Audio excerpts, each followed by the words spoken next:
Rabbi Dr. Abram Twersky, noted author, psychologist, and rabbi, was once traveling on a train, bearded and wearing his usual Hasidic garb of a long black coat and black hat. He was approached by a Jewish passenger who started berating him in Yiddish. Du bist a Shanda. Why do you have to dress like that? Don't you know you're attracting attention and embarrassing other Jews? It's because of you that they hate us. Twersky shot an incredulous look at the woman and coolly replied, I'm sorry, but I think you have made a mistake. I'm Amish, and this is how our people have dressed for centuries. The woman was taken aback and began to apologize. I'm terribly sorry, she stammered. I meant you no ill will. I actually think it's commendable that you have maintained your traditions over such a long period of time.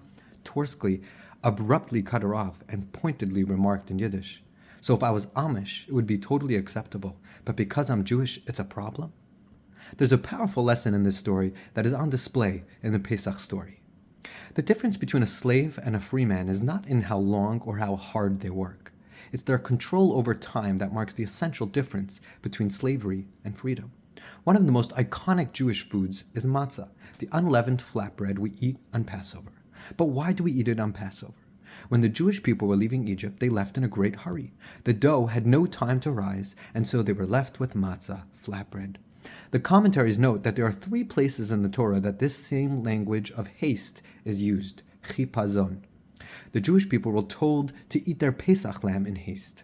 The next morning, the Egyptians rushed the Jewish people out of Egypt, and they had no time to bake matzah. The 3rd time is in the foretelling of when Moshiach will come.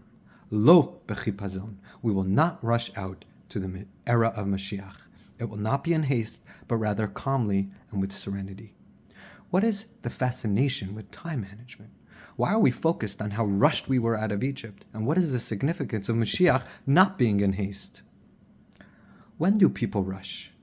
We rush when we're unsure, when we aren't confident. We become frenetic. The Jewish people were told that they were free people.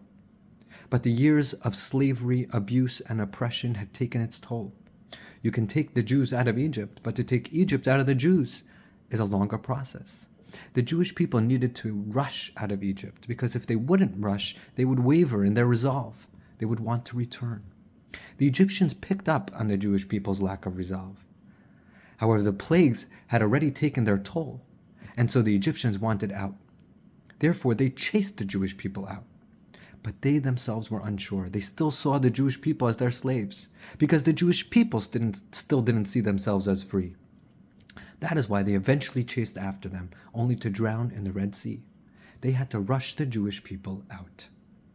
In other words, we need to be confident in our identity. We need to know who we are ourselves.